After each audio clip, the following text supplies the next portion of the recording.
Los reportajes imprescindibles para escuchar en la mañana de la gran radio de Santa Fe. Sí, perfecto.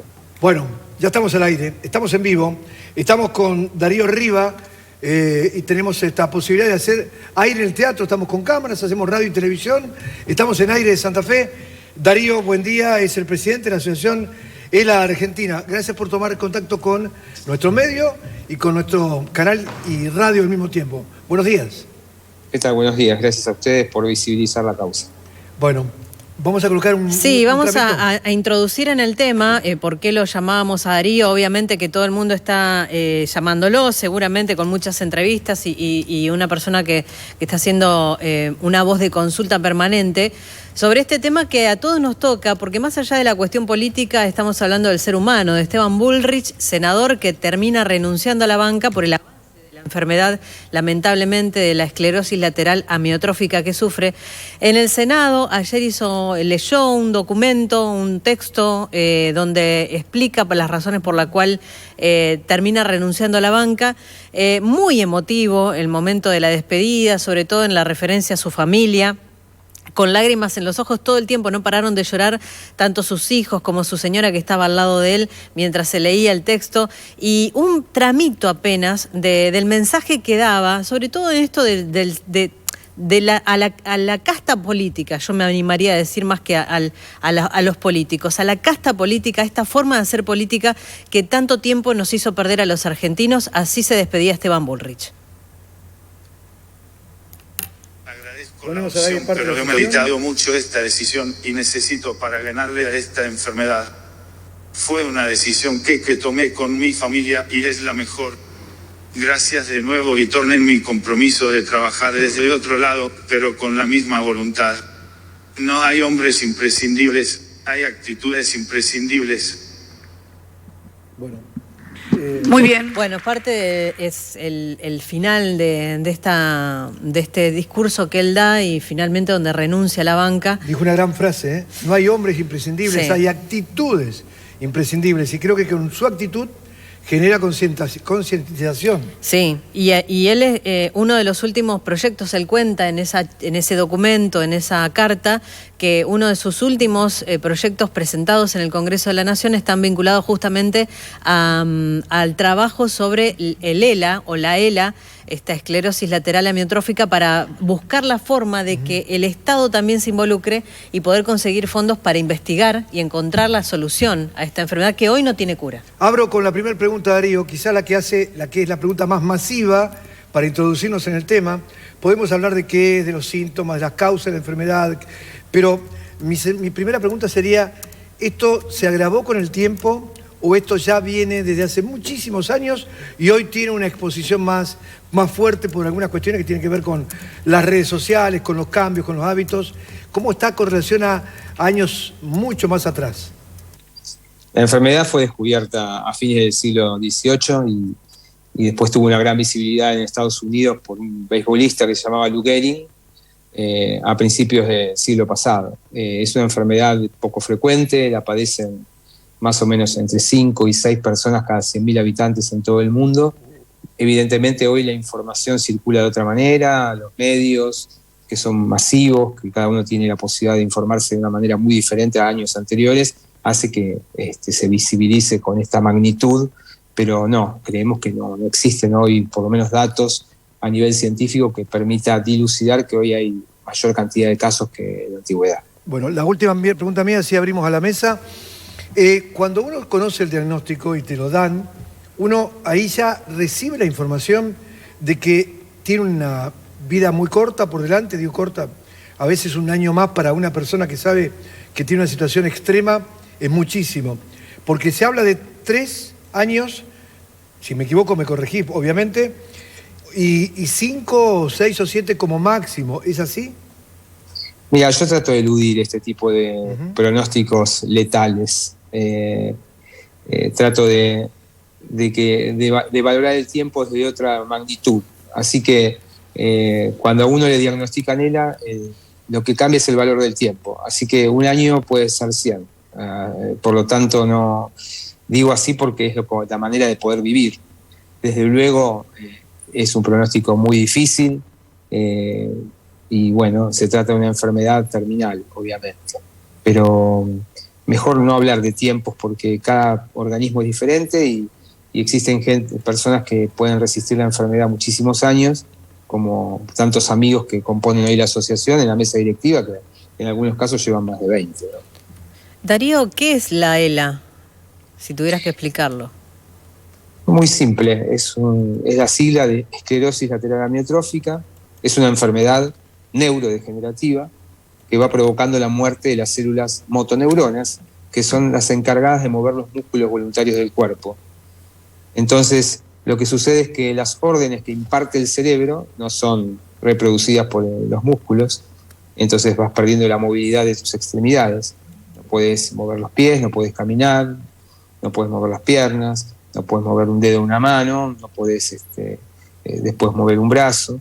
También afecta a la parte vulvar, con lo cual empiezan a haber dificultades para poder hablar, mover la lengua, tragar, poder alimentarse, y también afecta al diafragma, que es el músculo voluntario que mueve e insufla nuestros pulmones, con lo cual se producen problemas respiratorios también. Es una enfermedad brutal, como acabo de describirla, devastadora, cruel, que no tiene cura y se desconocen las causas, pero sí es tratable, con lo cual a la persona que se le identifica a ELA hay que ayudarla, acompañarla y tratarla para pasarla lo mejor posible. Vos contabas esto, digamos, cómo va las distintas etapas, ¿no? ¿Cuesta mucho el diagnóstico, por ejemplo, para una enfermedad así? Sí, llegar a un diagnóstico es complicado, porque no hay biomarcadores, es decir, no existen estudios por sí mismos que puedan identificar la enfermedad, un análisis de sangre, una resonancia magnética. Entonces, bueno, se van descartando diferentes patologías para llegar a poder diagnosticarla, y a veces ese proceso se demora demasiado porque no hay mucha experiencia en la materia, porque no hay muchos pacientes. Entonces, bueno, la demora en el diagnóstico, y no tener un diagnóstico precoz, implica llegar a tratamientos tardíos y un deterioro mayor. ¿Entre las edades distinguen en base a las edades? ¿Afecta tal vez a los más grandes? Al respecto, ¿qué información hay? La edad promedio de diagnóstico son 54 años. Es decir, existen personas de 20 y de 70 y de 80, pero es 54 años. Lo curioso es que para alguna franja etaria, por ejemplo, mayores de 80, hay estudios hechos en Reino Unido, donde la ELA aparece como una enfermedad no tan frecuente, sino bastante habitual, en personas adultos mayores, donde pueden llegar a haber 2 casos cada 600. Es decir, que es enorme la cantidad. Después del Parkinson y el Alzheimer, la neurodegenerativa más importante en esa área etaria. Darío, ¿hay alguna predisposición que genere que uno puede llegar a contraerla? El 90% de los casos de la ELA es esporádica. Es decir, se desconoce, viene porque viene, lamentablemente. Y entre un 5 y un 10% presentan algunos antecedentes familiares cercanos, y eso se denomina ELA familiar, y generalmente existe la mutación de algún gen que se transmite y que produce la excitoxicidad de la célula motoneurona, que es lo que se deteriora. Hay algo, hablando de deterioro, cuando vos hablas, lo primero que pensaba no solamente por el que sufre ELA, que ya de por sí es terrible, es doloroso, sino por todo lo que el entorno familiar, cómo te cambia y qué duro que es también sostener a esa persona a lo largo de esa degeneración neuronal que va sufriendo. Y acompañarle y tener, porque ya en un momento después tenés que levantar esa persona, o sea, exige mucho del trabajo familiar y los lazos familiares fuertes, ¿no? Me imagino. Así es, el entorno también se ve afectado porque una persona que está plena, de manera espontánea, empieza a ser un discapacitado. Entonces necesita todo ese apoyo y ese equipo que trabaje alrededor de él y que ayude también al entorno familiar, que debe también ocuparse de sostener desde otro lugar al paciente. Por eso es muy importante los cuidados paliativos, los cuidados de equipos multidisciplinarios, y sobre todo de cuidadores, enfermeros que puedan estar acompañando las necesidades básicas del diario vivir. Y eso está claro con lo que estás diciendo, con lo que preguntó Alejandra, que esto es muy similar a la esclerosis múltiple. Son enfermedades que conllevan que no está solamente la persona enferma, sino que esta situación engloba a la familia. Eso está claro. Lo dijiste hoy cuando te pregunté sobre... Igual quiero aclarar de no emparentar las enfermedades porque no tienen absolutamente nada que ver. Pero digo que la situación que se produce en la familia tiene algo de parecido. Todos quedan comprometidos. Claro, son enfermedades degenerativas, discapacitantes, pero está bueno aclarar esto porque muchas veces se confunde la enfermedad y no es lo mismo. Solamente comparten una palabra, que es esclerosis. Cuando en un momento te pregunté acerca de a quién le llegaba, si esto había me dijiste, se da. Y digo, perdón que sea redundante, también entonces la palabra hereditario no iría en esta cuestión, ¿o sí? En un pequeño porcentaje, como dije, entre el 5 y el 10% presentan algún antecedente familiar o hereditario, y hay algún componente genético que se transmite. Así que sí, podemos decir que en una mínima cantidad de personas, entre un 5 y un 10%, presentan esos antecedentes familiares. Y para saber un poco más en profundidad, porque uno está tratando de ir por vos con este reportaje para sacarnos dudas, ¿hay algún tipo de posibilidad que uno acceda a alguna información mediante algún chequeo que advierta que puede ser alguien que se predisponga por herencia? Bueno, sí, es decir, si vos tenés algún tipo de antecedente familiar, hoy hay derechos a los pacientes y a los familiares a poder hacerse un testeo genético, ¿no? Pero nos pronunciamos con ese derecho. Si uno tiene antecedentes familiares con ELA, uno tiene el derecho de hacerse un testeo genético, una secuenciación de su genoma y ver si existe algún gen mutado que haya sido transmitido. Que no necesariamente, si ese gen fue transmitido, va a desarrollar ELA. Es decir, que puede ser que uno tenga ese gen, pero no necesariamente lo va a desarrollar. Darío, es clave lo que termina de decir, sí. ¿eh? Pues sabes que también con esto del tema de darse cuenta de esta enfermedad, es terrible, digo, porque te cuento un caso. Yo tenía un amigo que se dio cuenta jugando al pádel. Es decir, ¿cómo? Porque cuando tenía que pegarle de revés, es como que no tenía fuerza. La pelotita le pegaba en la paleta y no podía impulsar, no tenía impulso. Claro. Y ahí es donde él comienza con algunos dolores muy poco, pero nadie entendía qué le pasaba. Se hizo varios estudios y ahí es donde después en uno se termina constatando que sufría de ELA. Estoy hablando de una persona de 41 años. Que bueno, falleció en muy poquito tiempo, pero digo, es una enfermedad tan dura, tan cruel, que hasta en cierto punto, digamos, hasta el momento en el cual vos te enterás de cuando la tenés, ya a partir de eso termina siendo terrible. Sí, tal cual.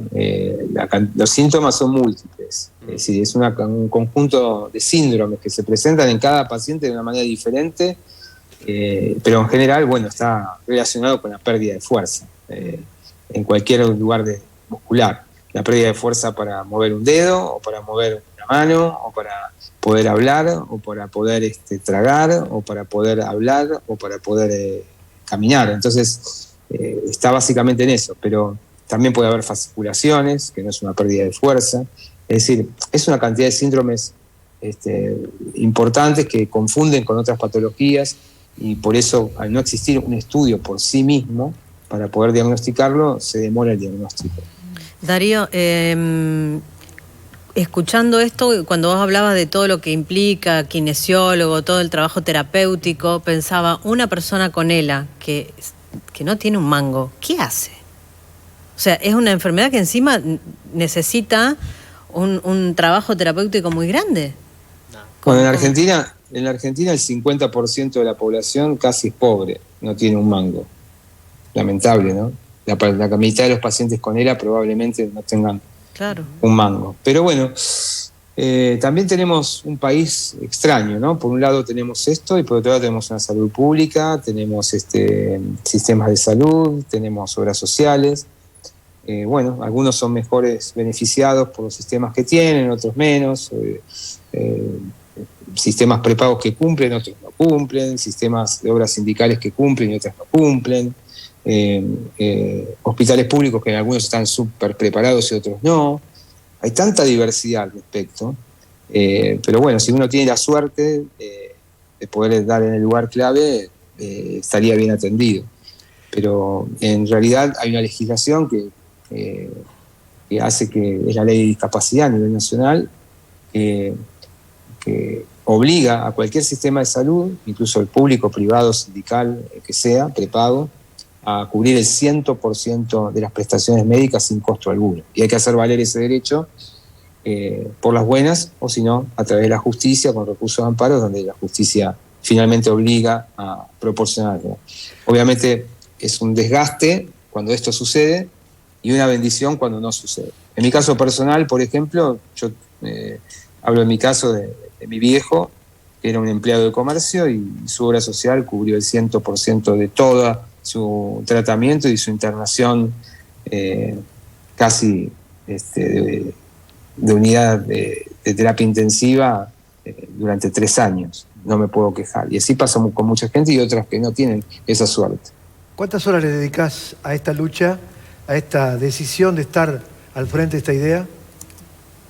Bueno, lo que puedo. La asociación ya tiene 10 años y la verdad es que se ha generado una linda estructura con varios profesionales que están al servicio permanentemente, todos los días. Yo me ocupo simplemente de hacer un trabajo de presidencia, de planeamiento y presidir una comisión directiva, pero son mis compañeros que llevan adelante el día a día con la atención a las personas con ELA. Gran abrazo, gracias, y que no sea simplemente, te lo digo, te lo ofrezco, además es muy fácil de recordar el nombre, Aire de Santa Fe. Que no sea por el caso Bullrich. Tenés el contacto, que te pasaron, donde te buscaron, contá con nosotros. Tomalo en cuenta. Somos un medio, gracias a Dios, que trasciende, importante, trabajamos mucho para ayudar a la gente, y si se puede, bienvenido sea que te podamos dar una pequeña manito, aunque sea, algo que te pueda ayudar. Bueno, muchas gracias a Aires de Santa Fe y a todos los santafesinos. Hemos trabajado también en Santa Fe, en Santo Tomé, Santa Fe de la Veracruz. Ahí hubo también un querido fundador de la Asociación de la Argentina, que fue, quiero hacer memoria de él, a punto de cumplirse hace unos días un nuevo aniversario de él, que fue Claudio Palo Oliver, que era el hermano del intendente de Santo Tomé. Bueno, llegaron un montón de mensajes, le decían el perro. El perro. El perro, muy querido, muy querido, muy querido. Y acá todos me estaban haciendo esa advertencia. Luis, hace mención al hermano del diputado Palo Oliver, que padeció esta enfermedad, que la luchó como un ejemplo, y no te imaginas la cantidad. Y me diste justo el pie para que... Bueno, lo hice yo en memoria a Claudio, con quien fundamos la asociación, él fue un miembro fundador.